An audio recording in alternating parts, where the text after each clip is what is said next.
O Evangelho, como me foi revelado por Maria Valtorta, capítulo 405. O repouso num feneiro e o discurso perto de Emaús, na planície. O pequeno Miguel.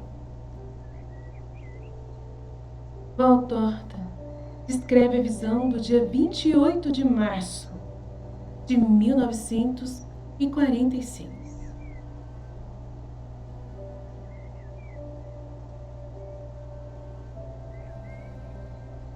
Junto à porta de Emaús, numa casa de camponeses. Ela está silenciosa, porque todos estão nos campos, trabalhando. Sobre a eira já estão amontoados os feixes do dia anterior. E já há feno nos rústicos paióis. O sol ardente do meio-dia espalha com seu calor um forte odor do feno já guardado e dos feixes. Não se ouve rumor algum, a não ser os que fazem os pombos e dos pardais sempre provocadores e briguentos. Uns e outros vão do telhado ou das árvores vizinhas aos montões de feixes e de feno, e são os primeiros entre todos os que irão provar daqueles produtos, dando bicadas por entre as espigas que estão erguidas. Insultam uns aos outros. Com golpes de asas lutam para apanhar cada um mais sementes, para roubar as folhas mais macias do feno, ávidos lutadores atrevidos. São eles os únicos ladrões comuns em Israel, e entre eles eu notei que há o maior respeito pela propriedade alheia. As casas parecem querer ficar abertas e as eiras e as vinhas sem guardas, não faltando dos raríssimos ladrões profissionais, verdadeiros salteadores que assaltam nas passagens estreitas entre os montes.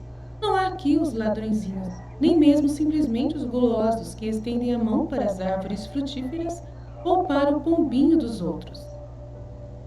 Cada um vai por seu próprio caminho, então, atravessando a propriedade do próximo como se não tivessem olhos nem mãos. É verdade que a hospitalidade é aqui tão largamente praticada que não há necessidade de roubar para poder comer.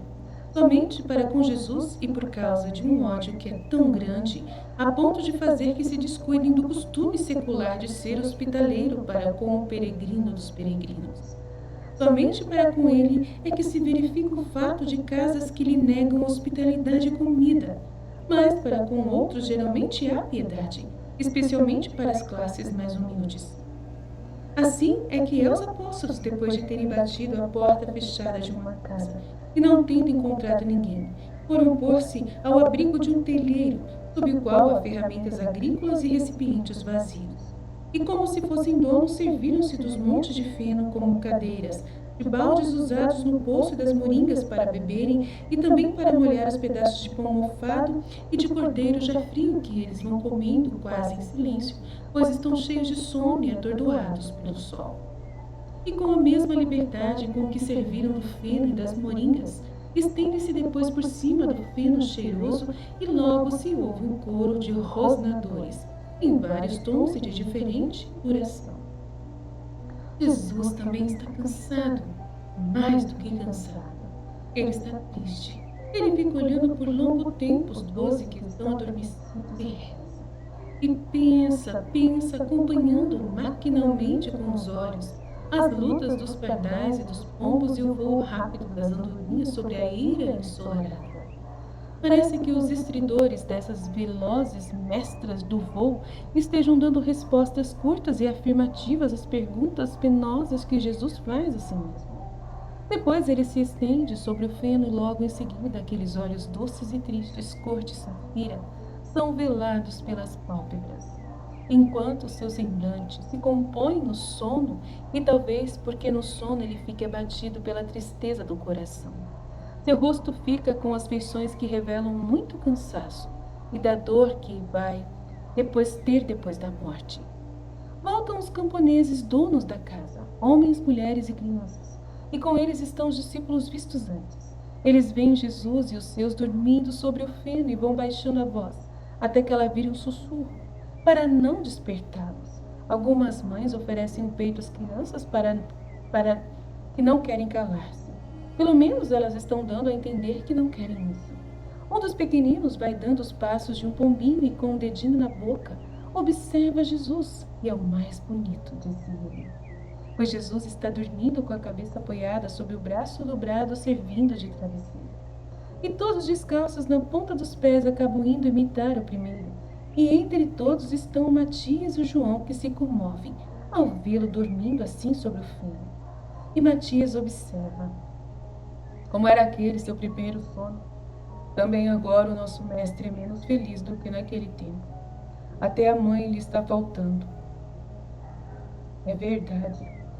Ele só tem sempre perto de ti a perseguição. Mas nós o amaremos sempre. E o amaremos sempre como naquelas horas do passado, quando ele nasceu em Belém. Responde João. E mais ainda, Matias. Mais ainda porque antes nós o amávamos só pela fé e porque é doce amar uma criança. Mas agora nós o amamos porque realmente o conhecemos. Ele tem sido odiado desde pequeno, João. Lembra-te?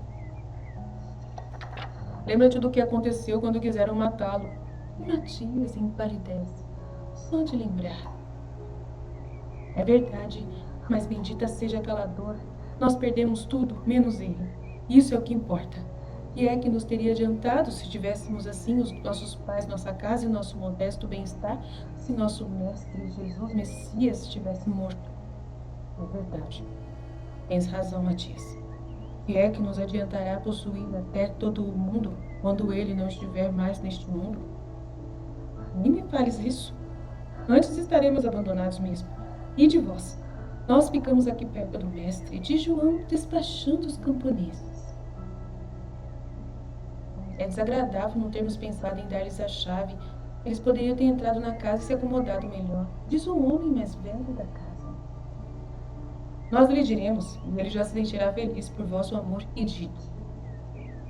Os camponeses vão para casa, e logo uma fumaça que se levanta diz que eles estão preparando a comida.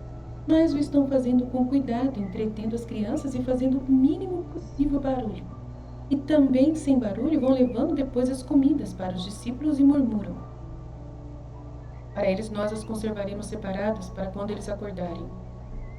Depois o silêncio volta à casa. Talvez os ceifeiros que estão trabalhando desde o raiar do dia se terão deitado em suas camas para descansarem nessas horas em que seria impossível ficar nos campos sob um sol abrasador. Também os discípulos começam a cochilar. Até os pombos e os pardais pararam.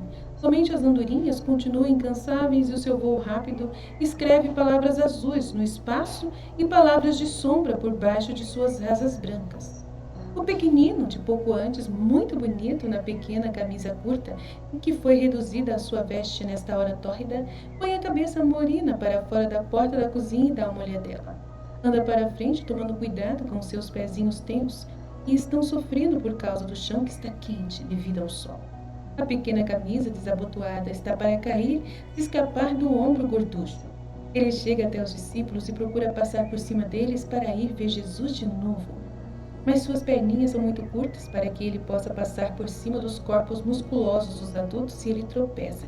E cai ao lado de Matias, que acorda e vê o rostinho envergonhado, quase para chorar do pequenino. Ele sorri e diz, ao qual entender qual era a manobra do menino. Vem cá, eu te colocarei entre mim, Jesus. Mas fica calado e quieto, deixa-o dormir, que ele está cansado. E o pequeno feliz assenta-se em adoração ao belo rosto de Jesus. Olha para ele e estuda-o. Fica com muita vontade de fazer-lhe uma carícia, de tocar os seus cabelos dourados. Mas Matias o está vigiando, sorrindo e não lhe o permite.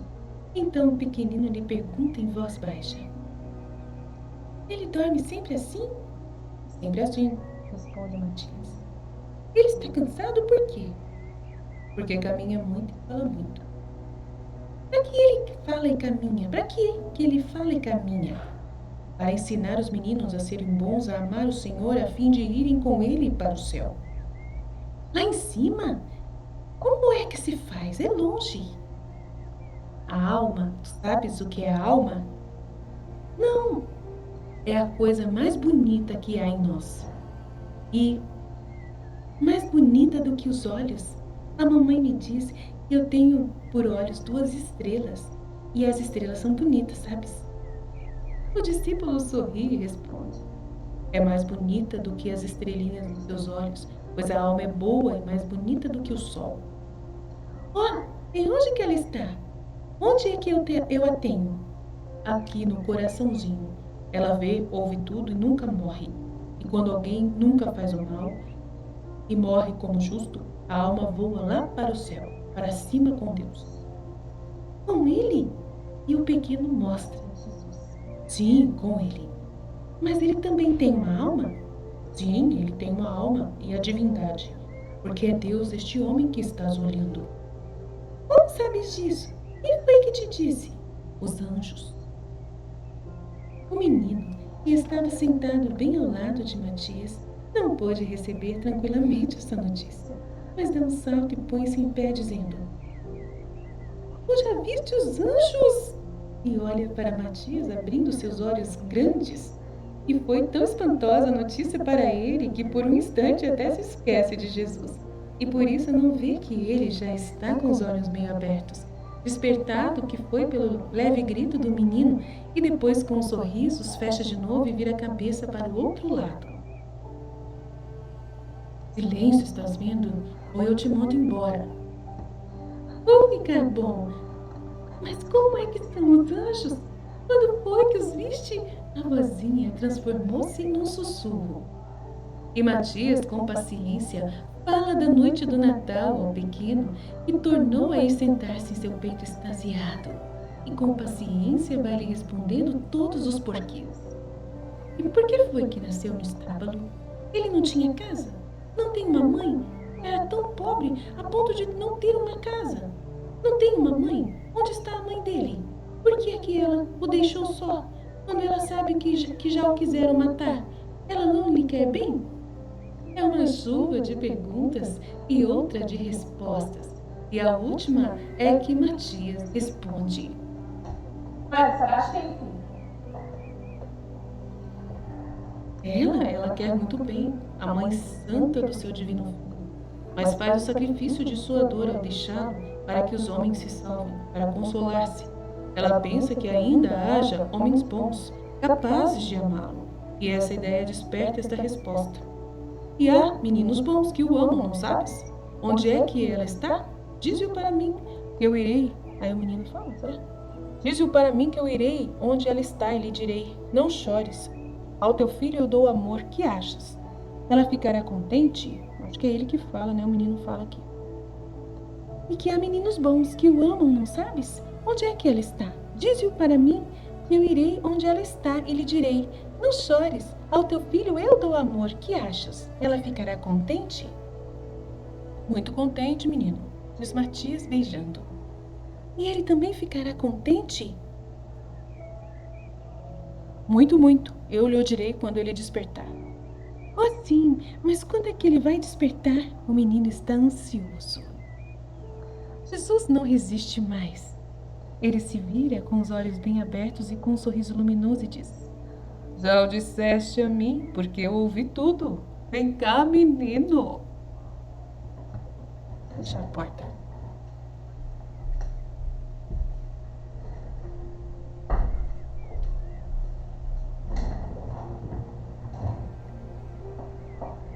O menino não espera ser chamado duas vezes, mas vai correndo para o lado de Jesus, acariciando, beijando, tocando seu dedinho na fronte dele, nas sobrancelhas, nos cílios dourados, espelhando-se nos olhos azuis dele, esfregando-se sobre sua barba macia e sobre seus cabelos sedosos, e dizendo a cada uma dessas descobertas: como és bonito, como és bonito, bonito. Jesus sorri e Matias sorri.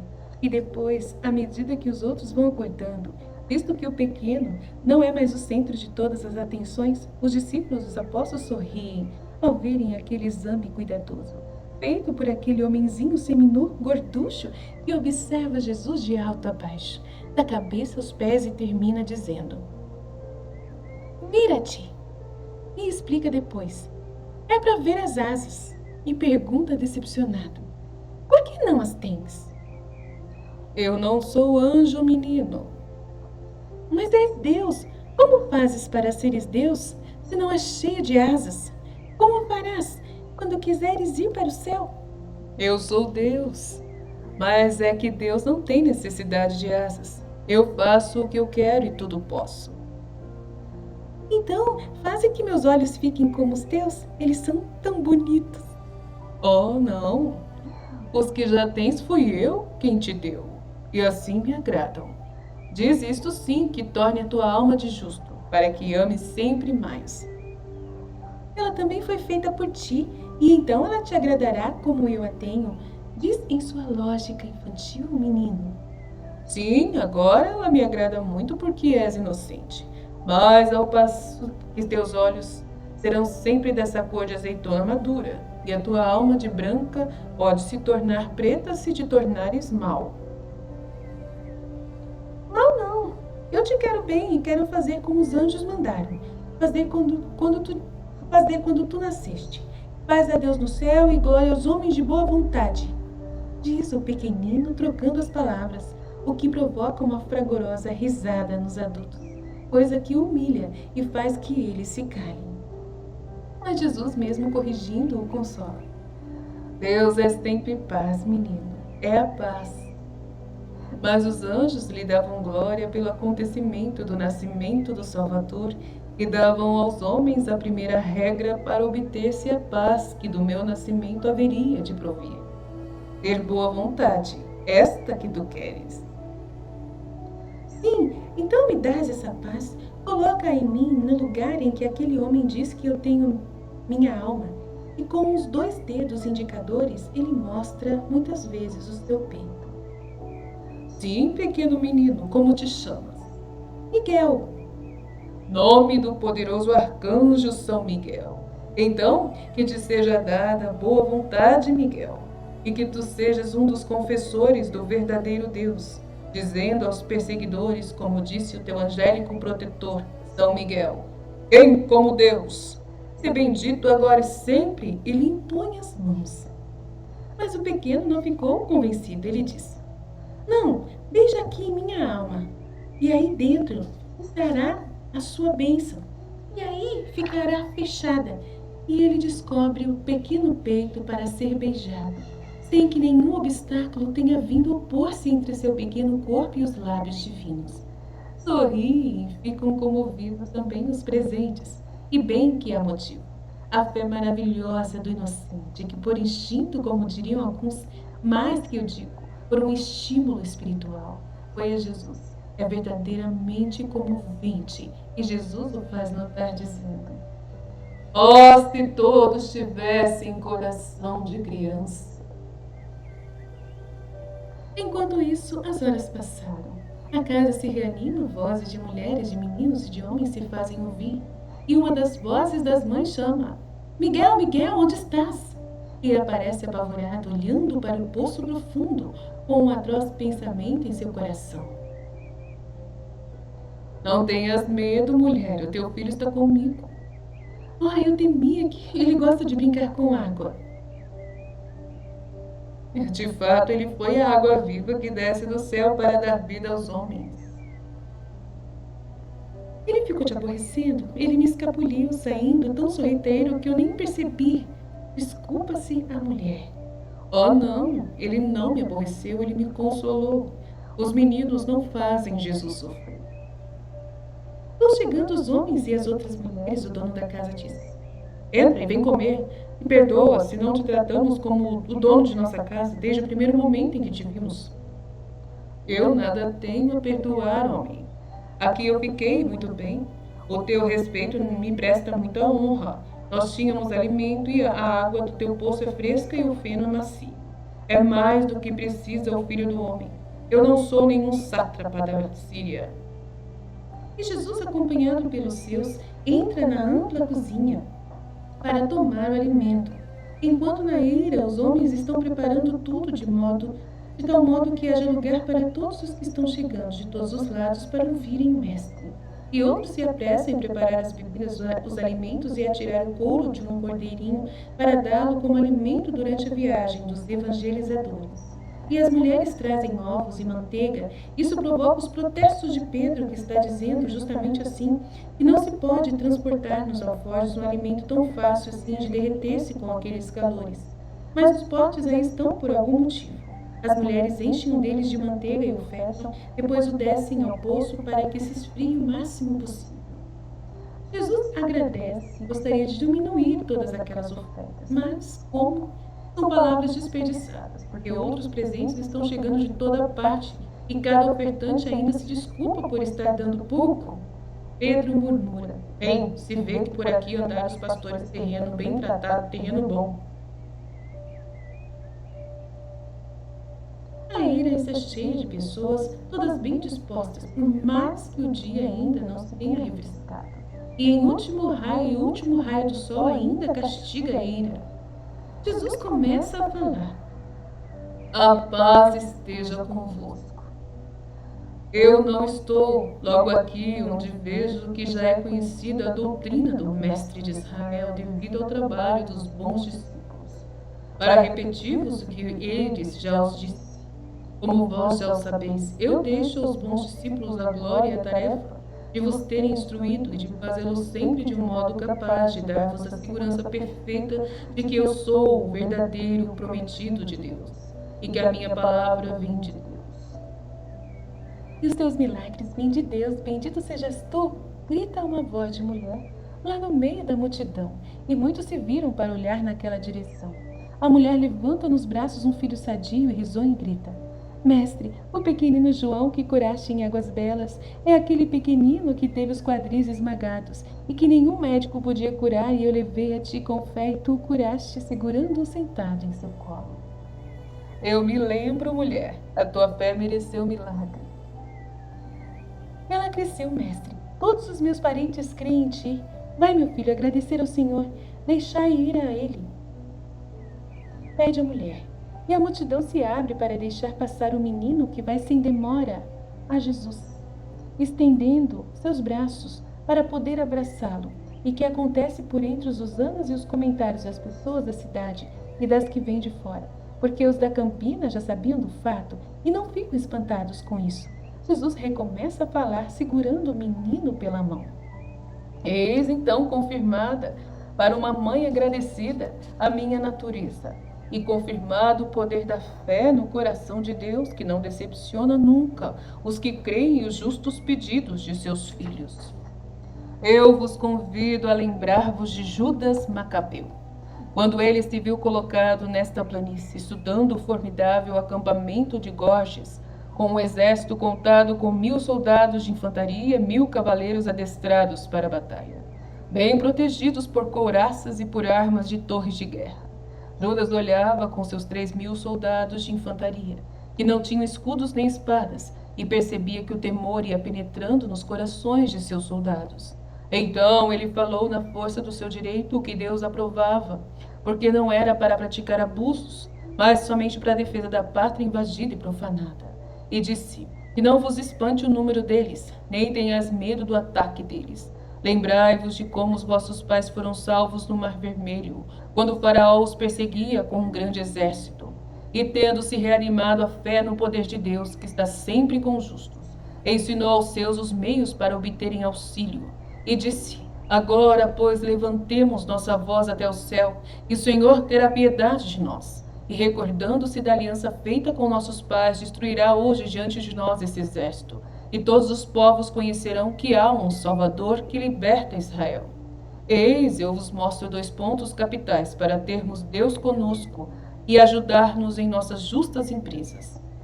A primeira coisa necessária para tê-lo como nosso aliado é termos as justas disposições de nossos pais. Lembrai-vos da santidade, da presteza dos patriarcas em obedecer ao Senhor. Fosse ou não pouco de muito valor aquilo que ele pedia.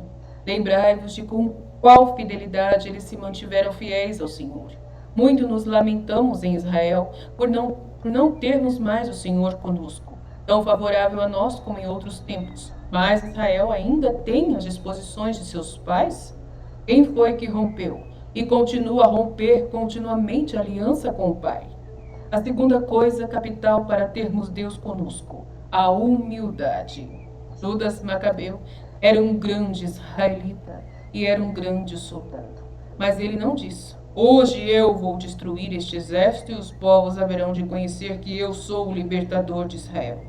Não, ele disse: e o Senhor destruirá este exército diante de nós, que somos incapazes de fazê-lo, pois nós somos muito fracos. Porque Deus é Pai e tem cuidado dos seus pequenos para não deixá-los perecer.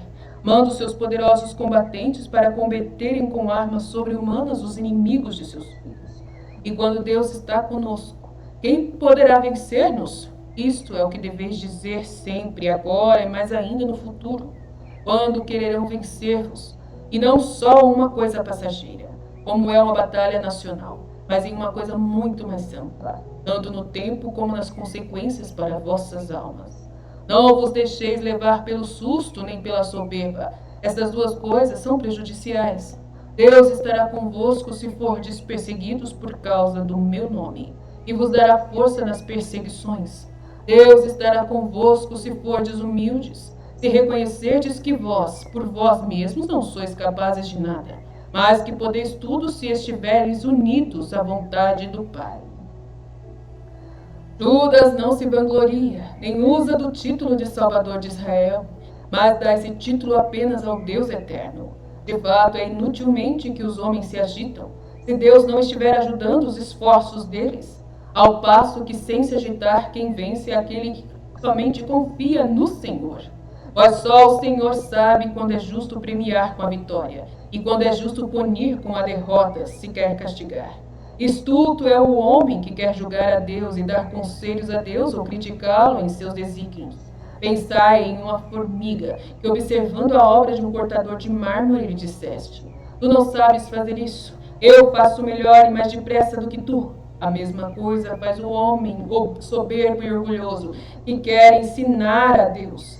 E a esse papel ridículo, ele ainda acrescenta o papel de um ingrato e prepotente que não aceita os desígnios de Deus, esquecido de quem ele é, uma criatura somente, e que Deus é o Criador. Pois bem, se Deus criou um ser tão bem criado, que ele pode achar-se capaz de dar conselhos ao próprio Deus, qual será então a perfeição do autor de todas as criaturas? Só este pensamento já deveria bastar para fazer a soberba baixar a cabeça e destruir esta má e satânica planta, esta parasita que, tendo se insinuado em uma inteligência, invade e suplanta, a sufoca e mata toda árvore boa, toda virtude que faz o homem grande sobre a terra, verdadeiramente grande, não por seus rendimentos, nem pelas coroas conquistadas, mas por uma justiça e uma sabedoria sobrenatural, e feliz no céu por toda a eternidade.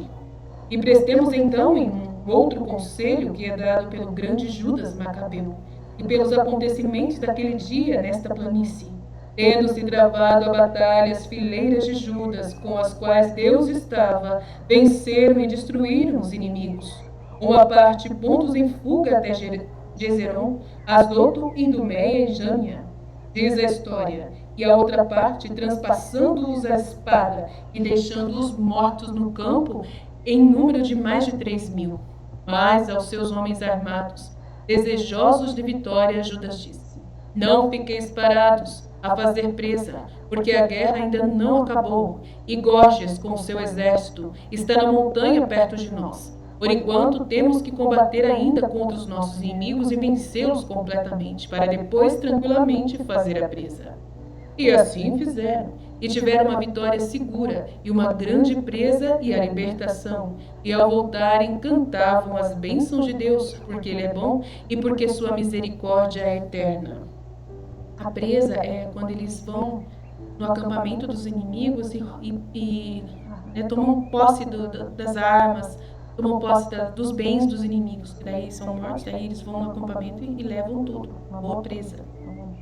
É o fruto da batalha, né? Também o homem, qualquer homem, é como os campos que estão ao redor da cidade santa dos judeus. rodeado pelos inimigos externos e tendo contra si os internos, todos cruéis, todos na esperança de combater contra a cidade santa, que é cada homem, isto é, contra sua alma. A cidade santa é a alma, para atacá-la de repente, para tomá-la de surpresa com mil astúcias e destruí-la. As paixões que Satanás cultiva e excita nas almas, e que o homem não vigia na porta do seu coração com todo cuidado para pôr nelas um freio, e que são perigosas se ele não souber domá-las, mas são inócuas se forem vigiadas como um ladrão acorrentado. E por outro lado, que do lado de fora conjura com elas por meio de suas seduções. Pela carne, os bens materiais, o orgulho, a soberba, as estimas, o conhecimento, são todas coisas bem parecidas com os poderosos exércitos de Gorgias, encouraçados e munidos de torres de guerra, de arqueiros que acertam bem nos alvos, de cavaleiros velozes sempre prontos a iniciar o ataque, as primeiras ordens do mal. Mas que pode o mal se Deus estiver com o homem que quer ser justo e coloca vigilância no seu coração? O homem sofrerá, poderá ser ferido, mas salvará a liberdade e a vida, e conhecerá a vitória depois de uma boa batalha de vigilância contra o pecado.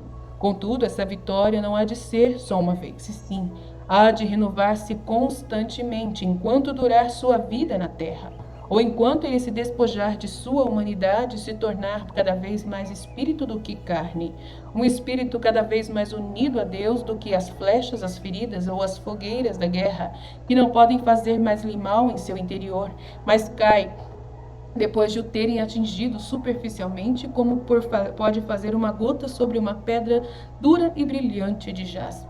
Não fiqueis preocupados em fazer presa, de buscar o resultado, com a recompensa, da batalha. Não vos distraís, não vos distraís. Uma pessoa que não faz presa é o filho da divina vontade, ele não quer nenhum mérito. Não vos distraiais enquanto não estiverdes nas soleiras da vida, não desta da terra, mas da verdadeira vida dos céus. Não só fica atrás da vida dos céus.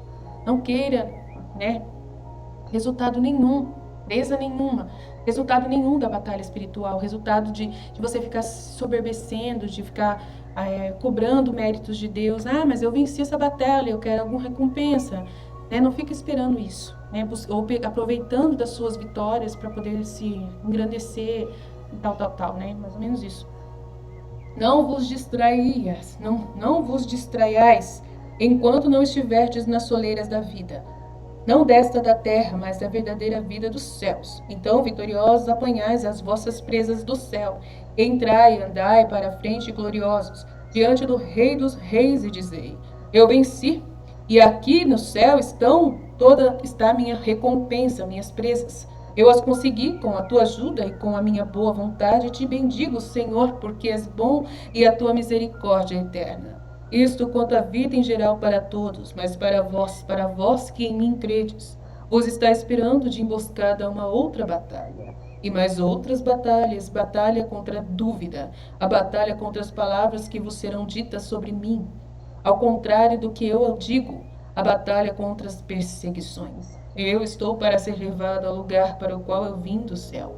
Esse lugar vos fará medo, e vos parecerá um desmentido às minhas palavras. Não, olhai com olhos espirituais o que irá acontecer. E vereis que o que vai acontecer será a confirmação do que realmente eu sou. Não o pobre rei de um pobre reino, mas o rei predito pelos profetas, aos pés do cujo trono único e imortal, como os rios para o oceano, virão todos os povos da terra, dizendo: nós te adoramos, ó Rei dos Reis e Juiz eterno, vitorioso, porque pelo seu santo sacrifício redimistes o mundo. Existia a dúvida. Eu não minto. Vencendo a morte, eu sou vitória. Eu sou aquele do qual falam os profetas. Com a mãe de João, há pouco levantai a lembrança do que vos fiz. Dizei: estas obras são de Deus. Eu não-las deixou para lembrança, como uma confirmação, uma ajuda para crer e crer justamente nesta hora. Lutai e vencerei na luta contra a dúvida, que sufoca a respiração das almas. Lutai contra as palavras que vos serão ditas, recordai-vos dos profetas e das minhas obras. E as palavras inimigas respondei com os profetas e com os milagres que me vistes fazer.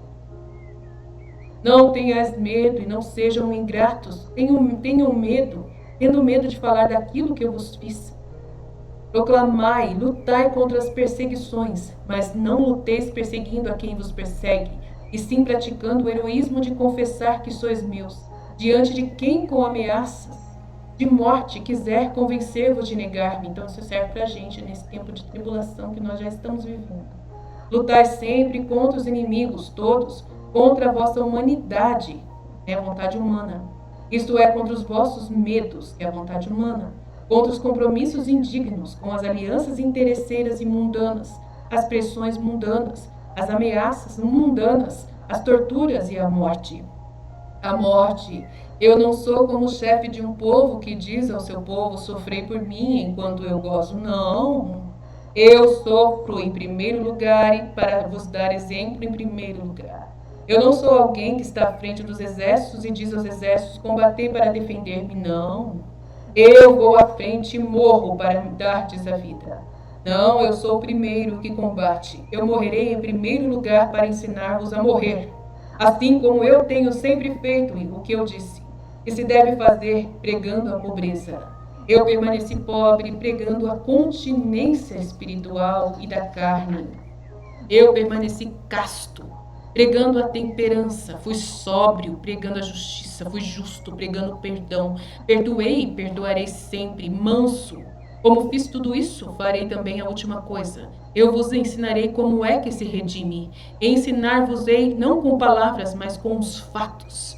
Eu vos ensinarei a obedecer mansamente, obedecendo na mais dura obediência, a da minha morte.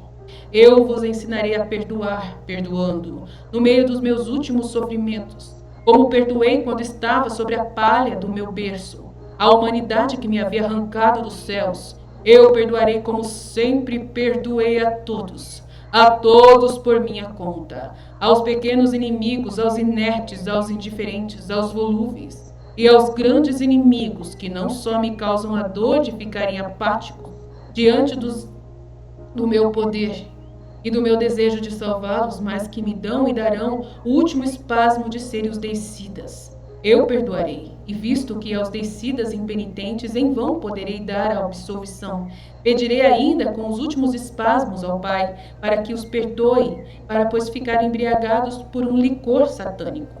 Perdoarei a todos, e vós perdoai-os em meu nome, e amai, amai como eu amo a todos, como eu vos amei e vos amarei para sempre. Adeus, a tarde vem descendo, rezemos juntos, e depois cada um volte para a sua casa, com a palavra do Senhor no coração. E vos faça dessa palavra uma espiga bem granada para as vossas fomes futuras, quando ireis desejar ouvir de novo o amigo, o mestre, o vosso Salvador. Pois somente elevando o vosso espírito aos céus é que podereis encontrar aquele que vos amou mais do que a si mesmo. Pai nosso que estais nos céus, santificado seja o vosso nome. Venha a nós o vosso reino. Seja feita a vossa vontade, assim na terra como nos céus. O pão nosso de cada dia nos dai hoje. Perdoai as nossas ofensas, assim como nós perdoamos a quem nos tem ofendido. E não nos deixeis cair em tentação, mas livrai-nos do mal, assim seja. E Jesus, com os braços abertos, como uma alta e alva cruz, como uma alta e alva cruz sobre o muro escuro da fachada do setentrião, vai dizendo lentamente o Pai Nosso. Depois ele abençoa com a bênção mosaica. Beija os pequeninos e os abençoa ainda. Despede-se e vai rumo ao norte, beirando o muro de Emaús sem entrar na cidade. As tintas arroxeadas do crepúsculo absorvem lentamente a doce visão do mestre que vai indo sempre para o seu destino. No pátio semi-escuro há um silêncio de dolorosa paz, como de expectativa. Depois o pranto do pequeno Miguel, o pranto do cordeirinho que se sente sozinho, vem romper o encanto, e muitos olhos lacrimejantes, e muitos lábios repetem as inocentes palavras do pequenino. Ah, por que foste embora? Volta, volta! Faze-o voltar, Senhor. E depois que Jesus desapareceu completamente, vem o desolado reconhecimento de que o fato já passou. Jesus não está mais aqui. A mãe tenta inutilmente consolar seu pequeno Miguel, que chora como se tivesse perdido mais do que sua mãe. E estando nos braços dela, só tem olhos para olhar o rumo do ponto por onde Jesus desapareceu.